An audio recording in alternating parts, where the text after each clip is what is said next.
నేడు తెలంగాణలోని BJP ఆఫీసులని ముట్టడించడానికి Congress party అగ్రనేతలు AICC కీలక నిర్ణయం తీసుకున్నట్టు తెలుస్తూ ఉంది. ఇక్కడ హైదరాబాద్లో ఉన్నటువంటి బీజేపీ ఆఫీస్ను ముట్టడించడానికి భారీ ఎత్తున గాంధీ భవన్ నుంచి కాంగ్రెస్ నేతలు వస్తూ ఉన్నారు. సో మరి మనతో పాటు కొంతమంది బీజేపీ నాయకులు ఉన్నారు, వారితో మాట్లాడించే ప్రయత్నం చేద్దాం. చెప్పండి, ఎట్లా చూస్తారు? మరి బీజేపీ ఆఫీస్ను ముట్టడిస్తామంటూ కూడా పిలుపునిచ్చింది కాంగ్రెస్ పార్టీ.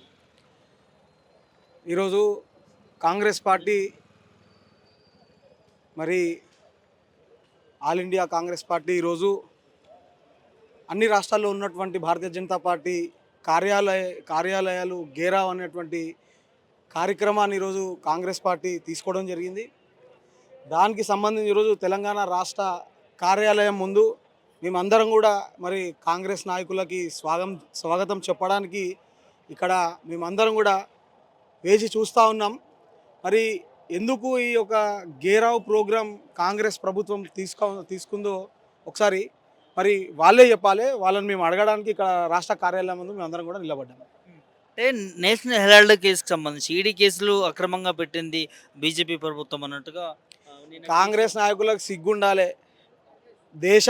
దేశంలో ఉన్నటువంటి 130 కోట్ల మందికి తెలుసు ఈరోజు కాంగ్రెస్ ప్రభుత్వం గత 60 సంవత్సరాల్లో ఈ దేశాన్ని ఎంత దోచుకుందనేటువంటి విషయం ప్రజలందరికీ తెలుసు. కాబట్టి ఈరోజు కాంగ్రెస్ పార్టీని ఎక్కడ ఉంచాలో ప్రజలు అక్కడ ఉంచారు. ఇంకా మళ్ళీ ఉల్టా ఈరోజు మరి దాదాపు ఒక 12 సంవత్సరాల నుంచి భారతీయ జనతా పార్టీ ఒక రూపాయి స్కామ్ లేకుండా పరిపాలిస్తున్నటువంటి ఈ భారతీయ జనతా పార్టీ పైన ఈరోజు మళ్ళీ ఏదో గేరావ్ అనే ఒక ప్రోగ్రాం తీసుకున్నారని తెలిసింది. తప్పకుండా కాంగ్రెస్ నాయకులకు హెచ్చరిస్తూ ఉన్నాం, రండి కబడ్దార్ బిడ్డ, ఇంతకుముందుకే వచ్చిర్రు, ఉరుకుపిచ్చి కొట్టినాము, ఇప్పుడు రండి ఈయన నిలబడ్డాము, మీ సంగతి ఏందో మేము చూసుకుంటాం. ఇవాళ కూడా ఆల్రెడీ ముట్టడించడం జరిగింది బీజేపీ ఆఫీస్ని, బండి సంజయ్ ఆఫీస్ని.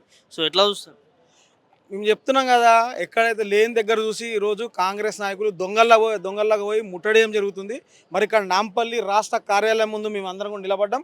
రండి, ఇక్కడ మీకు దమ్ముంటే ఇక్కడ ఈ కార్యాలయాన్ని ముట్టడిని చూడండి, మేము చూపిస్తాం మేమేందో. రాని చూద్దాం. వాళ్ళ కోసం ఎదురు చూస్తూ ఉన్నాం. దాదాపు 2 గంటల నుంచి ఇదే కార్యాలయం 10 గంటల నుంచి నిలబడ్డాం. ఇప్పటివరకు కూడా కాంగ్రెస్ నాయకులు రాలేరు. మేము వాళ్ళకి అందరూ కూడా స్వాగతిస్తున్నాం, రండి బిడ్డ మేము కూడా చూపిస్తాం. అంటే ఇట్లాంటి పరిణామాలు తీసుకోవడం కరెక్టే అంటారా? ఏం చెప్తారు ఒక యువ నాయకుడిగా? అంటే కాంగ్రెస్ పార్టీ ఏం చేయదలుచుకుంది? మరి రాహుల్ గాంధీ యువకుడే కదా అంటారు కదా, యువకుడు. మరి ఆ యువకునికి లేనటువంటి తెలివి, ఆ యువకునికి తెలివి లేదు. భారతీయ జనతా పార్టీ కార్యాలయ గేరావ్ అని చెప్పి కార్యక్రమం ఇచ్చిండో, మరి ఆ యువకునికే తెలియాలి మరి ఏమనుకొని ఇచ్చిండు అనే విషయం. ప్రభుత్వాలు ఈడీలని ఇవన్నింటిని కూడా మేనేజ్ చేసి అక్రమంగా కేసులు పెట్టే అవకాశం ఉంటుందా? ప్రభుత్వాలు వేరు, ఈడీ దాని యొక్క వ్యవస్థ వేరు. దానికి ప్రభుత్వానికి ఎటువంటి సంబంధం ఉండదు. ఈడీ దాని పని దాన్ని చేసుకుంటూ పోతుంది తప్పించి దానికి భారతీయ జనతా పార్టీకి ఎటువంటి సంబంధం లేదు.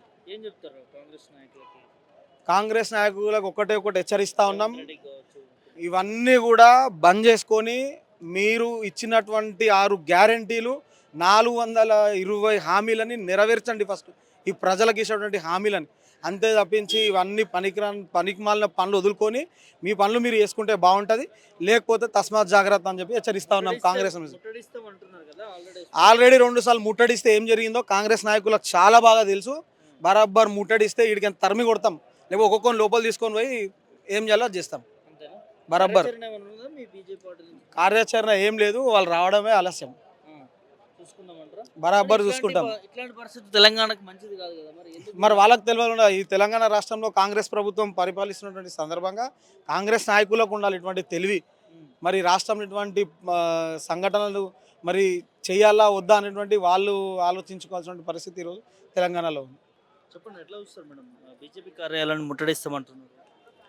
ఈ కాంగ్రెస్ ప్రభుత్వానికి ఏ రకంగా కూడా ప్రజల సమస్యలు పట్టించుకోవడం చేత కాదు, ప్రజలను ఏ రకంగా కూడా అన్ని రకాలుగా కూడా మభ్యపెట్టడం చేతనయ్యేటువంటి ఈ కాంగ్రెస్ ప్రభుత్వానికి భారతీయ జనతా పార్టీ ముట్టడి అనేది వాళ్ళ యొక్క నిర్లక్ష్య వైఖరిగా నేను మరి ఈనాడు చూస్తూ ఉన్నాము. ఈనాడు వాళ్ళకి భారతీయ జనతా పార్టీ కార్యాలయాన్ని ముట్టడించడానికి వాళ్ళకి ఏ అర్హత ఉందని నేను ప్రశ్నిస్తూ ఉన్నా. వీళ్లకు ఇంతవరకు 2 సంవత్సరాలు అవుతుంది ఈ తెలంగాణ రాష్ట్రంలో ఈ కాంగ్రెస్ ప్రభుత్వం వచ్చి 2 సంవత్సరాలు అవుతున్నప్పటికీ కూడా ఈ రోజు వరకు కూడా రాష్ట్రంలో ఉన్నటువంటి ప్రజల సమస్యలు కానీ ఏ వర్గానికి సంబంధించినటువంటి ప్రజల్ని కానీ వాళ్ళకు ఇచ్చినటువంటి మాట నెరవేర్చడం చేత కానీ ఈ ప్రభుత్వానికి ఈనాడు భారతీయ జనతా పార్టీ కార్యాలయాన్ని ముట్టడి చేసే అర్హత ఏ విధంగా ఉందని నేను ప్రశ్నిస్తూ ఉన్నాను. మరి ఏదైతే ఈ కాంగ్రెస్ ప్రభుత్వం 60 సంవత్సరాలు పరిపాలించినటువంటి ఈ కాంగ్రెస్ ప్రభుత్వం భారతదేశాన్ని మొత్తం కూడా అణువణు కిందికి దింపడమే తప్ప ఈనాడు భారతదేశాన్ని ఒక విశ్వ గురువు స్థానంలో నిలబెట్టడానికి ప్రయత్నం చేస్తున్నటువంటి భారతీయ జనతా పార్టీ కేంద్ర ప్రభుత్వం నరేంద్ర మోదీ గారు ఎన్నో రకాల సంక్షేమ ఫలాలను అందిస్తున్నటువంటి పార్టీ భారతీయ జనతా పార్టీ ఏ రకంగా కూడా ఏలెత్తి చూపించడానికి కానివ్వండి, ఏ రకంగా కూడా భారతీయ జనతా పార్టీ కార్యాలయాన్ని ముట్టడించడానికి కానివ్వండి వాళ్ళకి ఏ రకంగా కూడా అర్హత లేదని, రాజ్యాంగాన్ని ప్రజాస్వామ్యాన్ని కూని చేసేటువంటి ఈ కాంగ్రెస్ ప్రభుత్వానికి ఏ రకంగా కూడా ముట్టడి చేసేటువంటి అర్హత లేదని మరి తెలియజేస్తా ఉన్నాను. ఈడీ కేసుల విషయంలో జరుగుతుంది ఇదంతా కూడా కావాల్సుకొని జోక్యం చేసుకొని ప్రభుత్వం బీజేపీ ప్రభుత్వం అక్కడ ఆ, ఈ రాహుల్ గాంధీ మీద కావచ్చు వారి మీద కావాల్సుకొని ఈడీ కేసులు పెట్టేదని చెప్తాం. కానీ రాష్ట్రంలో కూడా కొంతమంది మీద ఆ, ఈడీ కేసులు కూడా జరిగినటువంటి వాస్తవాలు చూస్తాం. అంటే ఎట్లా చూస్తారు దీన్ని? ఇక్కడ కూడా జరిగినాయి, అక్కడ కూడా జరుగుతుంది. 60 సంవత్సరాల పరిపాలనలో కాంగ్రెస్ ప్రభుత్వం చేసిందే మొత్తం చోరీలు. ప్రతిదీ కూడా ఏ రకంగా ఇప్పుడు నేషనల్ హెరాల్డ్ తీసుకోండి, ఎన్ని రకాలుగా ఇబ్బందుల పాలు చేసి అన్ని ఎక్కడ చూసినా కాంట్రాక్ట్ల పేరిట కానివ్వండి భారతదేశాన్ని ఏ విధంగా దోచుకోవాలని చూసినటువంటి వ్యక్తులను ఈడీ విచారణ అనేది జరుగుతుంది కంపల్సరీ. మీరు దొంగలు కాకపోతే ఎందుకు భయపడుతున్నారు? మీరు నిజంగా తప్పు చేస్తేనే కదా భయపడేది ఏ విషయంలో అయినా. తెలంగాణ రాష్ట్రంలో కావచ్చు, అది భారతదేశంలో కావచ్చు, ఎక్కడైనా కావచ్చు కాంగ్రెస్ ప్రభుత్వం ఎప్పటికీ కూడా ఎప్పుడెప్పుడు చూసినా కూడా ఎప్పుడెక్కడ ఎలా దోచుకోవాలి కాంట్రాక్ట్ల పేరిటని చూడడమే తప్ప ఇంతవరకు కూడా ఈ కాంగ్రెస్ ప్రభుత్వం అనేది మరి భారతదేశ అభివృద్ధికి నోచుకోనటువంటి పరిస్థితి తీసుకొచ్చింది ఈ కాంగ్రెస్ ప్రభుత్వం. అలాంటి కాంగ్రెస్ ప్రభుత్వానికి ప్రశ్నించే హక్కు లేదని తెలియజేస్తా ఉన్నాను. అంటే ఈ పార్టీలు ముట్టలించడం ఈ సంస్కృతి ఎక్కడిది? ఏం చెప్తారు? అదే చేతగాని ప్రభుత్వాలకు ఇలాగే పార్టీ ఆఫీసులు ముట్టడి చేయాలని ఆలోచిస్తారు తప్ప మీకేమైనా ఇబ్బందులు ఉంటే ధర్నా చౌకులలో పోయి మీ ఇబ్బందులు చెప్పుకోండి.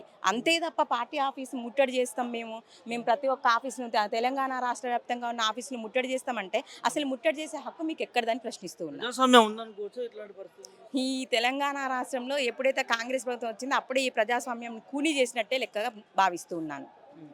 ఏం చెప్తారు మేడం? కరీంనగర్లో కూడా బీజేపీ ఆఫీసును ముట్టడించడం అదే చెప్తున్నా, చేత కానీ చావలేని ఈ కాంగ్రెస్ ప్రభుత్వము ఏం చేయాలో అర్థం కాక ఏదో ఒకటి సృష్టించాలన్న ఉద్దేశంతో ఈనాడు భారతీయ జనతా పార్టీ ప్రజలలో అనినిత్యం ఉంటుందన్న ఉద్దేశంతో ఏ విధంగా భారతీయ జనతా పార్టీని ఇబ్బందుల పాలు చేయాలనే ఆలోచనతోటి ఇలా ముట్టడి చేస్తున్నారు తప్ప వాళ్ళు ఎన్ని చేసినప్పటికీ కూడా భారతీయ జనతా పార్టీ అనినిత్యం ప్రజలలోనే ఉంటుందని తెలియజేస్తా ఉన్నాను.